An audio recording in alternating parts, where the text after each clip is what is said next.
प्रणाम।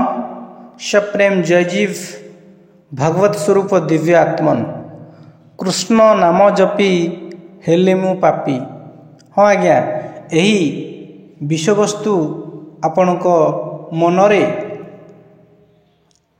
आग्रह सृष्टि करुथिबो। आपण आश्चर्य होथिबे किभଳି भावरे कृष्ण नाम जपिबा पाप अटे। कारण आमे समस्ते जानती जे अजाम्बिल पापी कृष्ण नाम जपी तरी जाइथिले। ये तो थिला कहानी पुराण मानकरे वर्णित थिबा, किंतु वास्तव रे कृष्ण नाम जपिले आमर उद्देश्य कौन पूर्ण हब, आम्भे माने कौन प्रकृति रे उद्धार पाई परिबा, पापरु मुक्त होई परिबा। एई भली अनेक प्रश्न आपण मनरे उंकी मारुथिबो। तेबे जदि कृष्ण नाम आमे जपिबा नाही, जदि कृष्ण को चिंता करिबा नाही, ध्यान करिबा नाही, तेबे आम्भे माने मुक्ति किपरि पाइबा बा ये मनुष्य किपरि भावरे पापमुक्त हेब, से उद्धार पाइब। तेणु आसंतु यार उत्तर स्वयं भगवत गीतारे जोगेश्वर जगत गुरु जहा देइछन्ति ताहार स्वतंत्र विचार करिबा बा आपणकर सत्यार्थ मर्मार्थ जानिबा। कारण भगवत गीता होउछन्ति उपनिषदंकर सार। जो प्रस्थान त्रय अछन्ति ब्रह्मसूत्र, उपनिषद एवं भगवत गीता, जहाँकि सनातन धर्मर तीनोटी मुख्य आयुध, मुख्य स्तंभ कहले अत्युक्ति हेब नाही। सेई स्तंभ भितरे आपणकर भगवत गीता आसुछन्ति। तेणु भगवत गीता होउछन्ति भगवान श्रीकृष्ण जोगेश्वर श्रीकृष्ण मुख निसृत वाणी। तेणु स्वयं भगवान निज मुखरे किभଳି भावरे ए जीव उद्धार प्राप्त हेब, किभଳି भावरे प्रत्येक व्यक्ति मुक्ति पाई परिबे, पापमुक्त हेबे, ताहार विधिवत उपाय से कहिछन्ति। से कहिछन्ति उद्धरेदात्मानम् आत्मानं न आत्मानं अवसादयेत्, आत्मैव हि आत्मनो बन्धु आत्मैव रिपु आत्मनो। अर्थात आत्मा द्वारा ही ये जीव स्वयं निजे निजर उद्धार करू। या सत जे निज आत्मार प्रकृत सहायक बा भाई आपण निजे, जदि से अन्यर भरोसा और आशा छाड़ी निजर उद्धार जत्न निजे न करे, यार विपरीत से स्वावलंबी न होई अन्यर भरोसा रही निजर उद्धार निजे न करे, तेबे से स्वयं निजर शत्रु, से निजकू अधोगति रे पकाई थाए। तेणु आत्म उपासना द्वारा आत्मार साक्षात्कार करी निज आत्मशक्ति, आत्मबल और मनोबलर ज्ञान प्राप्त करी और ताहार प्रयोग विधि जानी ही मनुष्य निजर आध्यात्मिक शारीरिक और मानसिक उन्नति करी जीवन मुक्त हो जाए और इहलोक परलोक रे आनंद रे विचरण करिथाए। तेणु आपण माने जानि सारिथिबे किभଳି भावरे श्रीमद् भगवत गीतांकर जो 6ठ अध्यायर 5 नंबर श्लोक रे कहिसेंती जे कि जीव केवल निजर निजर नाम नहीं बा निजे द्वारा निजे ही मुक्ति लाभ करिवो, से उद्धार पाई परिवो केवल निजको जानी निज द्वारा। पुनश्च यहाकू विस्तृत भाव रे कहिबाकु चाहि भगवत गीता रे आपणकर ताहार विधि दिया जायछि। आपणकर शनै शनै रूपर मेदद बुद्ध्या धृति गृहीतया आत्मसंस्थ मन कृत्वा न किंचित अवचिंतयेत। यह हूँ आपणकर भगवद गीतांकर 6 अध्यायर 25 नंबर श्लोक। ये श्लोक कहते भगवान श्री कृष्ण योगेश्वर किभली भाव में अन्य कहारी को चिंता करने आवश्यकता नहीं। कौन रूप कौन ईश्वर मूर्ति बा स्वयं कृष्ण नाम जप करिया भी कही ना। धीरे धीरे धैर्य सहकारे बुद्धि द्वारा बाहर फेरी भीतर को आसी और मन को आत्मा स्थिर करी अन्य कौन द्वितीय वस्तुर चिंतन करेंगे ना। यह हूँ ऊपर श्लोकर अर्थ। आज्ञा पुनर्बार कहते आपण से 6 अध्याय आपणकर 27 नंबर श्लोक जतो जतो निश्चरति मनश्चंचलम स्थिरम ततो ततो नियम्यत्यात्म अन्यवशम नयेत। स्थिर होई रहु नथिबा चंचल मन बाहर को जेउ जेउ आड़े जाए से आड़ू भीतर को फेराई आनी निज आत्मा रे निज निज ठारे बस करी रख। जुंजनेवं सदात्मानं योगी विगत कलमश सुखेन ब्रह्म संस्पर्शमत्यंतम सुखम अश्नुते। 6:28 बाहर खराब वृत्ति गुड़िकरू रहित होई जोगी एहीपरि बारंबार सर्वदा आत्मार ध्यान करिबा जोगु सुखरे ब्रह्म साक्षात्कार करी अत्यंत आनंद पाई थाए। वृद्धौ धातुर ब्रह्म शब्दर उत्पत्ति। ब्रह्मर अर्थ बड़ सबुठारु महान यही आत्मा ही अटे। आत्मा को ही ब्रह्म कहा जाइछि। मतवादी ईश्वर को नुहे काल्पनिक ईश्वर को नुहे। उपनिषद रे परिष्कार भाव रे कहा जाइछि जे अहम ब्रह्मास्मि। यही अहम ही ब्रह्म अटे। तत्त्वमसि से तुमे अट। आहुरी मध्य आपणकर मांडुक्य उपनिषद रे स्पष्ट भाव रे वर्णना करा जाइछि जे अयम आत्मा ब्रह्म। यही आत्मा ब्रह्म अटे। ब्रह्मंकर अर्थ काल्पनिक ईश्वर नुहे मतवादी ईश्वर नुहे एपरि केउठी हेले कहा जाय नाही। उपनिषद दृष्टांत एथिपाई दिया जाइछि जे गीताकार उपनिषद गुड़ी को दोहन करी गीतार रचना करिछन्ति। गीतारे बारंबार आत्मार ध्यान करने को ही कहा जाइछि। जेपरि जस्त्वात्महरतिरेव सदात्मतृप्तस्य मानवः आत्मनैव च संतुष्टस्य कार्यं न विद्यते। 3:17 जो मनुष्यर आत्मा रे अर्थात निज ठारे ही रति रहिछि निजर निज प्रति ही प्रेम रहिछि एवं आत्मा को जानी ताहार ध्यान करी जे तृप्त आत्मा रे ही संतुष्ट रहे ताहा पई अन्य किछि बड़ कार्य बाकी रही जाए नहीं। पुनश्च प्रजहाति जदा कामान सर्वान् पार्थ मनोगतान् आत्मनैवात्मना तुष्टः स्थित प्रज्ञ तदोच्यते। 2:55 हे अर्जुन जो समय रे जोगी मनर सबु कामना बा वृत्ति गुड़ी को बाहर करी दिए से समय रे से निजर आत्मा द्वारा निज आत्मा रे ही संतुष्ट होता है। एपरि जोगी को स्थित प्रज्ञ कहा जाए। यदि विस्तृत भाव में जानिबा जो मान हरे कृष्ण हरे राम कही कही नाचिबा डेइबा लोक को शिखाउछन्ति से माने कदापि स्थित प्रज्ञ ही पारिबे नाही। जोगी जुंजित सततात्मानं रहस्य स्थितः एकाकी यतत्चित्तात्मा निराश्रीर परिग्रह।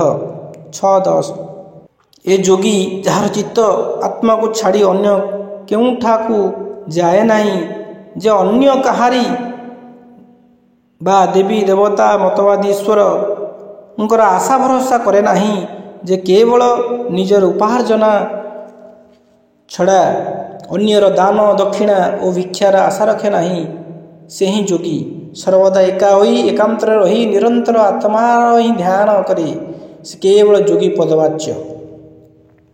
पुनश्च षष्ठ अध्याय 15 नंबर श्लोक कहते जुंजनेवं सदात्मानं योगी नियत मानस शांतिम निर्वाण परमां मत स्थानी मत संस्थाम अधिगच्छति।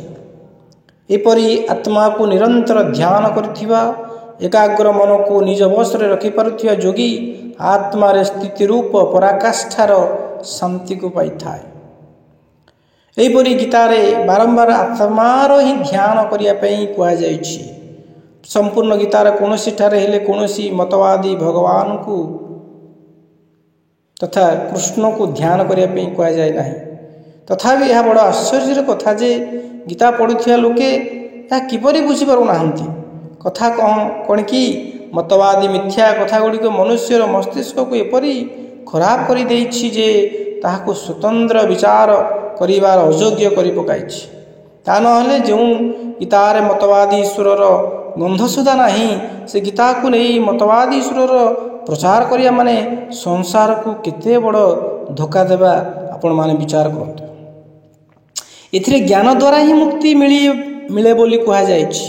केवल ज्ञान द्वारा कौनसी बंधन मुक्त सही अवस्था हो पारे जदि से बंधन केवल अज्ञानता जोगु ओ भ्रम जोगु होता है। जेपरी दौड़ी रे सर्पर भ्रम हेले से सर्प को नष्ट करिया पई ताहाको मारिबा पड़े नाही से सही संगे संगे नष्ट हो जाए। जेमिति आलुओ नहीं देखिया द्वारा ए ज्ञान हैला जे यह सर्प नुहे दौड़ी मात्र। सेहीपरि ईश्वर देवी देवता स्वर्ग नरक जमराज जमदूत सबू मतवादी लोकों कथा अनुसार कल्पनावादी लोकों कथा अनुसार ईश्वर तैयारी करिसेंती। तेणु विचारर अधीन सत्य ज्ञान हेबा परे जणागला जे ईश्वर बोली कौनसी वस्तु नाही ताहार ताहा तो आमर आत्मार नाम सेतेबेले समस्त बंधन कटिगला। मतवादी ईश्वर अस्तित्व नहीं।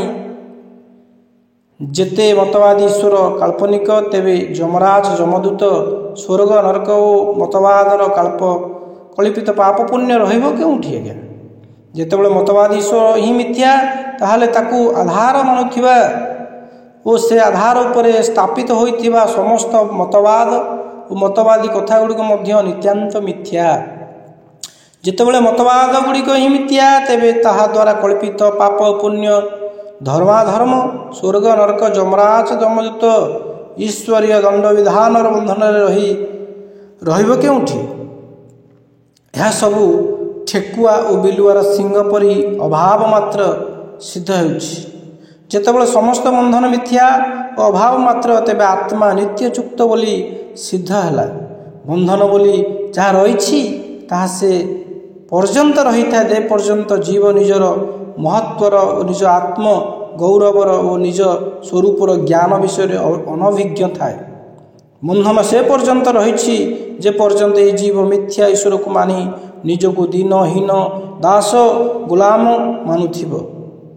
जो दिन ए जीव जानीजीव जे मु भक्त नुहे भगवान दास नुहे स्वामी से समय समस्त बंधन नष्ट हो।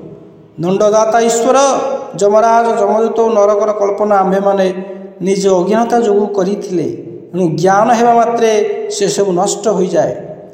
तेणु काल्पनिक पाप पुण्य ईश्वर और स्वर्ग नरक सबु कल्पना और भ्रम हो नथिले ज्ञान हेबा मात्रे से सब नष्ट हो जानते नहीं।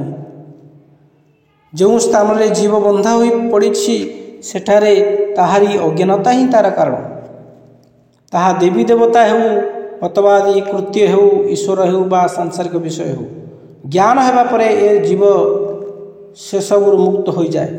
मतवादी पाप पुण्य कल्पना नित्यांत मिथ्या। अपि चेदसि पापेभ्यो सर्वेभ्यो पाप कृतम सर्व ज्ञान प्लावेनैव ब्रजीन संतरिष्यसि। तुम्हें सबु पापी ठारू मध्य अधिक पाप करिथिले मध्य ज्ञान रूपक नौका द्वारा निश्चित रूपे सब पापरु उधारी जीव। न ज्ञानेन सदृशम पवित्रमिह विद्यते तत् स्वयं जोग संसीध कालेनात्मनि विन्द्यन्ति। ए संसार रे मनुष्य को ज्ञान छड़ा ज्ञान व्यतीत पाप ओ परम पवित्र करने पापमुक्त परम पवित्र करने भली निश्चित रूपे अन्य किसी ना। तेणु पापपूत और परम पवित्र होगापी जो मैंने व्यर्थरे भजन कीर्तन नाच डियाडी तीर्थयात्रा प्रभृति करती अन्य को यह करने उपदेश दियंती से माने गीता अनुसार महा अज्ञानी मूर्ख अटंती पापी अटंती। समय हेले स्वयं योग सिद्ध करिथिया लोक ये परम पवित्र ज्ञान को निज निज आत्मा द्वारा निज आत्मार अनुभव करिथाए। तेणु योगर अभ्यास करने नित्यांत दरकार। एथिपाई गीतार कहुई वेदेषु तपेषु चैव ध्यानेषु जत् पुण्यफलम प्रदिष्टम अत्यति तत्सर्वमिदं विदित्वा योगी परम स्थानम उपेति चाद्यम। वेद पढ़िबा द्वारा विभिन्न प्रकार यज्ञ करिबा द्वारा विभिन्न प्रकार तप और दानर फल द्वारा लोके जो पद को पाई थांती योगी से सबु पदर बहुत ऊपर को योग द्वारा पहुँची जाए। तपस्वी भ्योधिक योगी ज्ञान भ्योपि मतोधिक कर्मीभ्या साधिक योगी तस्माद् योगी भवार्जुन। तपस्वी मान ठारू योगी बड़ केवल वाचक ज्ञानी ठारू मध्य योगी बड़ बड़ कर्म करिबा लोक ठारू मध्य योगी बड़। तेणु अर्जुन तुम्हें मध्य योगी हो जाओ। तेणु आपण माने जानी सारी किभली भाव रे गीतार योगेश्वर श्री कृष्ण स्पष्ट भाव कहते से जे कृष्णकर ध्यानर आवश्यकता नहीं कृष्णकर नाम जपर आवश्यकता नहीं।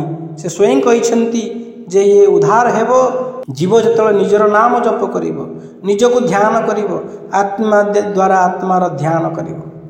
तेणु वास्तव में संसार रे जिते सब जीव रहिले समस्ते भगवान ईश्वर बा ब्रह्म अटंती। यह प्रमाण भगवद गीतार अध्याय 7 श्लोक नंबर 19 रे कहुई बहुनाम जन्मनाम अंते ज्ञानवान माम प्रपद्यते वासुदेव सर्वमिति स महात्मा सुदुर्लभ। कहीं कहीं ज्ञानी अनेक जन्म पर ये माम को जानी पारुछंती आउ से सेतेबेले यह जानुछंती जे समस्ते वासुदेव अटंती। एपरि ज्ञानी महात्मा बहुत दुर्लभ। आपण माने केते स्पष्ट भाव में जानले जे समस्त होउछंती भगवान आपण स्वयं निजे भगवान। तेणु आपण भगवान होइकी निजर नाम जप करंतु निजको ध्यान करंतु आत्मस्थ हुंतु निजे निजर ध्यान करने समय अन्य कौन सी मूर्ति काल्पनिक देवी देवता होते सी कृष्ण को मूर्ति हो राम को मूर्ति हो कहार ध्यान करंतु नहीं। यह हूँ भगवत गीतांकर निर्यास सार तत्व। किंतु आजिकल संसार रे अयोगी मान द्वारा जिते प्रकार योग शिक्षा दी जाउछि ताहा योग नुहे ताहा रोग मात्र। भक्त मतवादी लोके निज निजर देवता ईश्वर सेवा पूजा ध्यान को योग बोली कहउछंती जहाँ योग नुहे पाप और योगर सिद्धांत नितांत विरुद्ध। अनेक प्रकार जो आसन और प्राणायाम चली बहुत क्षतिकारक। तेणु ये सब विचार करी मुनि समाज प्रवर्तक योगेश्वर शिवमुनि महाराज ये सब व्याख्या करिछंती भगवत गीतार स्वतंत्र व्याख्या करिछंती जार फलस्वरूप आपण निश्चित रूप से आपणकर प्रत्यक्ष सत्य स्वरूप को जानी प्रत्यक्ष करी योग साधन करी आत्म साक्षात करी आपण निजे सब पापर मुक्त हो पारे निजे आत्मस्थ हो पारे स्वरूपस्थ हो पारे सच्चिदानंद ब्रह्म स्वयं निजे बोली अनुभव करें। एथि आपण मानू अष्टांग योग जाना पड़ो। आपण मानू अखिल भूमंडल सर्वश्रेणी मुनि समाज जो विशेष योग जो साधन पद्धति ଯେଉଁ ଅଷ୍ଟାଦଶ ଚକ୍ର ଭେଦନ କ୍ରିୟା ଏବଂ ସଦ୍ଗୁରୁଙ୍କର ସାହିତ୍ୟ ନିଶ୍ଚିତ ରୂପରେ ଅଧ୍ୟୟନ କରିବାକୁ ପଡ଼ିବ। ତାହେଲେ ନିଶ୍ଚିତ ରୂପରେ ଆପଣମାନେ ସବୁ ପାପରୁ ମୁକ୍ତ ହୋଇ ନିଜେ ଆନନ୍ଦ ସ୍ୱରୂପ ମୁକ୍ତ ସ୍ୱାବଲମ୍ବୀ ହୋଇପାରିବେ, ନିଜ ମାନବ ଜୀବନକୁ ସାର୍ଥକ କରିପାରିବେ। ଆପଣମାନଙ୍କ ସର୍ବାଙ୍ଗୀନ ଉନ୍ନତି କାମନା କରି ବାଣୀକି ବିଶ୍ରାମ ଦେଉଛି। ପ୍ରଣାମ ସପ୍ରେମ, ଜୟ ଜୀବ।